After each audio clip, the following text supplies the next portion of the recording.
కొనియాడితి నీ కృప కనుగొంటి నిజముగా రక్షింపనీవేయంటి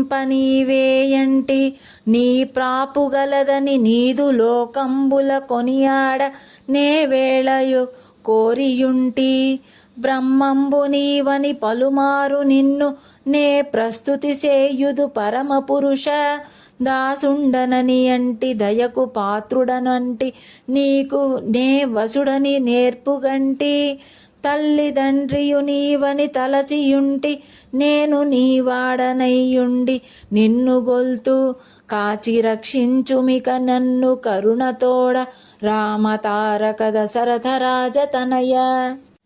భావం: శ్రీరామ, నిన్ను కొనియాడితిని, నన్ను రక్షించువాడవు నీవేనంటిని. నీ ఆశ్రయము కలదని భావించి లోకములన్నీ కూడా నీవే దిక్కని నమ్ముతున్నా. అలాంటి బ్రహ్మమే నీవని పదే పదే నిన్ను స్తుతించుచున్నాను. పరమపురుష, నీ దాసుడని అనుకొనుచున్నాను. నీ దయాపాత్రుడనని అనుకొని నీ సేవ చేయుచున్నాను. తల్లిదండ్రియు నీవని తలచుకొని నీవాడనై నిన్ను కొల్చుచున్నాను. నన్ను కాచి రక్షింపుము.